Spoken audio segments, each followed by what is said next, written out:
Welcome to the Titan Upload Network. I'm Titans for Life, and today we're going to be talking about the Tennessee Titans quarterbacks and what Titans fans should be thinking about during this time.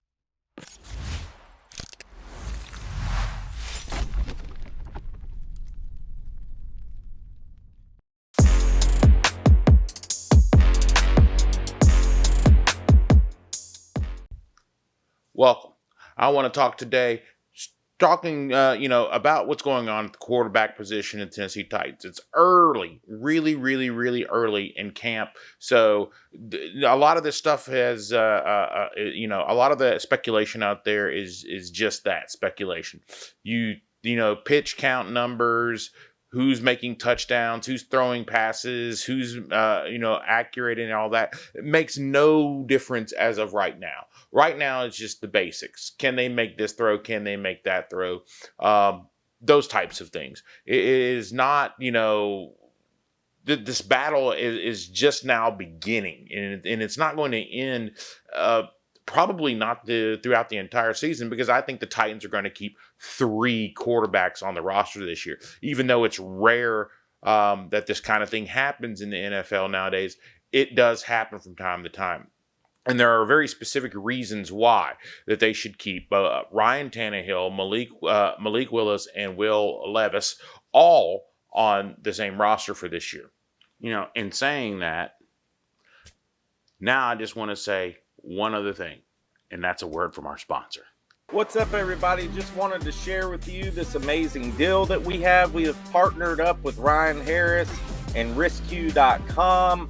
They have some amazing deals on quality watches, anywhere from $34.99 to $124.99, $169. You can see all the watches here on the right. They have digital watches, all different types of watches, and they're really good quality. And if you type the code in TightenUp15 at the checkout, you'll get 15% off, and this will also help Ryan Harris as well. So go check it out, RiskQ.com, code TightenUp15. Let's go, tighten up. Thank you guys for tuning in. Number one, talk about, Malik Willis. Malik Willis is, he was behind last year a whole lot because mainly he played in a school in which the level of competition isn't the same as or anywhere near what he's seeing in the NFL. So there's a lot of adjustment. Back then when he was drafted, I said he is a minimum 2-year to 2.5-year project. And where are we right now? His biggest jump was going to be between year 1 and year 2. Those are things that, I've said, many others have said, and you're seeing that jump, between year 1 and year 2 now, where everyone's saying, oh, he seems to have it, seems to have it down more. He seems to be more comfortable. He seems to be able to make all the throws.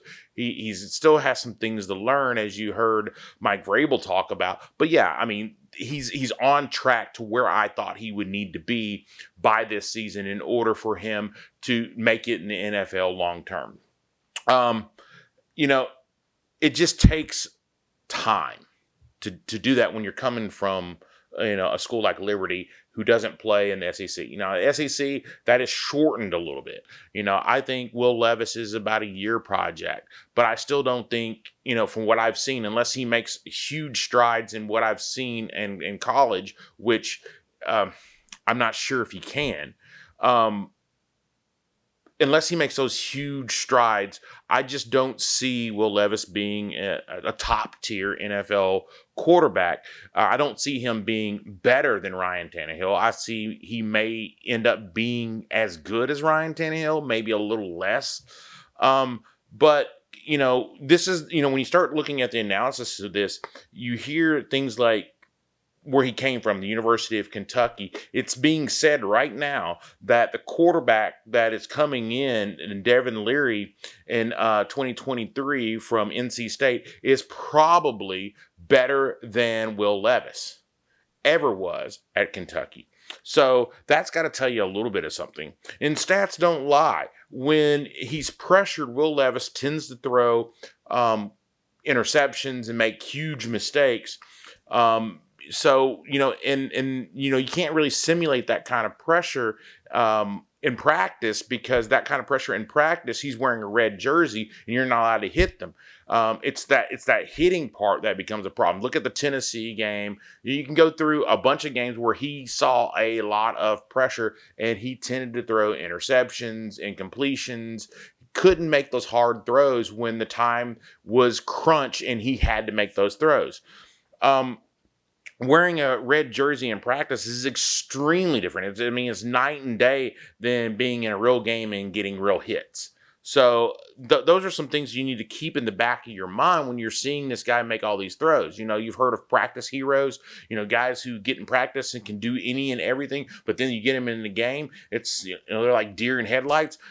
I'm not saying that that's what's going to happen with Levis, but I'm saying be aware that that is a possibility to happen. Just because he's playing well in practice doesn't mean he's going to play well in a game. Keeping 3 quarterbacks actually makes a lot of sense and for the future of the team. So if you're a Tennessee Titans fan, you should be excited that there's so much competition, that there are 3 guys that could possibly make the team at quarterback, because it does a lot of things for your team. Number one, the first thing you could do is you could develop your starter, either Levis or Malik, and then you have a backup, whichever one isn't your starter, if you decide to move away from Ryan Tannehill at the end of the season. The next thing is you could keep Ryan Tannehill and either keep Levis or Willis and then trade the other, which gives you draft capital. Or you could keep either Levis or Malik and let Ryan Tannehill walk, and then trade either the one you decide to not keep in Levis or Malik. So at which point you still have draft capital.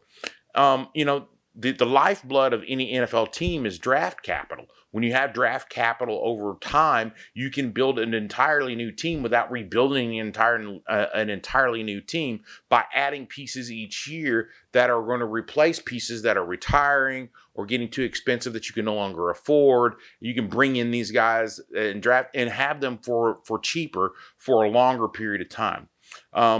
So to me, keeping 3 NFL quarterbacks on a team, in this particular case where you've got 2 young guys, that are very tradable, I think is a plus and an advantage to the Tennessee Titans, because they can get something out of these guys, and other teams wouldn't have to pay an arm and a leg. You hear these contracts, $50-60 million a year for a quarterback, taking up a quarterback space, where these other teams can get these guys for, 10-15 million a year and be fine with it, because, Malik was not a very high draft pick. He was a 3rd round pick, and Will Levis is on a rookie deal. So, either way, the Titans can get a lot of draft capital out of these guys because of how cheap they are, for as long as they're going to be that inexpensive. And I say that in relative terms of cheap because, the NFL is, the NFL. $15-20 million for a starting quarterback is bargain basement cheap. Backups are making that kind of money now in the NFL. So just realize that keeping 3 is a good thing. And if all of these guys progress like I think they're going to, I think Levis will be ready sometime at the end of next year, by the end of this year, maybe early next year, he might be able to do something. I think Malik will be ready by the end of this year, early next year also. So you have 2 guys that may be able to compete for the starting position and the other one be a backup, or you may decide to go ahead and trade one or the other and say, okay, we're keeping this guy or that guy, and we're going to get the other guy we're going to get some draft capital for. Or you may decide to keep one or the other and say, okay, you're going to sit and learn under Ryan Tannehill for a couple of more years. What we're going to do is we're going to re-sign Ryan Tannehill for a year or 2, and you're going to sit here and you're going to learn even more, and be in that way you can step straight into that starting role. And then trade the other one, and you still get draft capital out of it. And, of course, you'll have to pay Ryan, but you've got this other guy on what would be a backup type of contract because he's so young and, he's still on his rookie deal.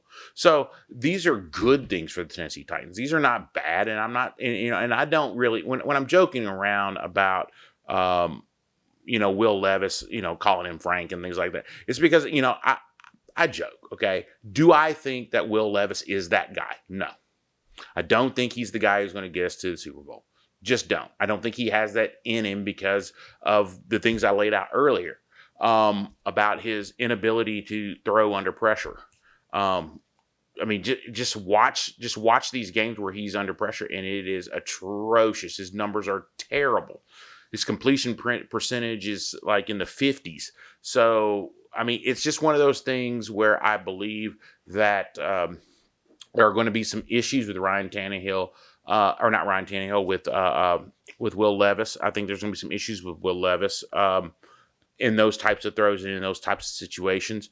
And I think Malik Willis is now beginning to understand that, and it's taking him time, to know whether to blister the ball in or, to what they call layer, I call, touch it in.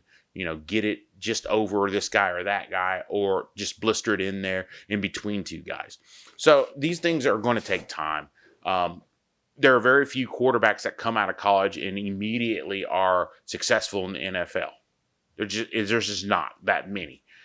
You can probably count them in the NFL on one hand in any given 10-year period. So what I'm getting at is look, yes, I make fun of Will Levis. I make fun of a lot of the players on the Titans. It's not because I hate them. It's because I love them. I really do. I think Will Levis, under the right toolage, could be an effective quarterback in the NFL. I don't think he's going to be one of these guys who's a top 5, top 6 guy in the NFL. I just don't think it's in him. I think he's probably going to hover around top 20 in the NFL. He's going to be a serviceable starting quarterback. That's just where I am with him. And Malik, I think Malik has the ability to be about the same, maybe a little bit higher, just because I think Malik has a little bit more leg than Will Levis. I think he can run the ball a little bit more, so it puts guys into dilemmas. And Ryan Tannehill, as much as people talk bad about Ryan Tannehill, like I've said time and time again, he's getting a bad rap. I think the guy is a really good starting NFL quarterback. Giving him some weapons and some protection, you'll see just how good the guy is. He's really, really good. He's a lot better than most people are giving him credit for. And, with that, all I can say is, I'm just keeping it real with you. And I always just keep it real.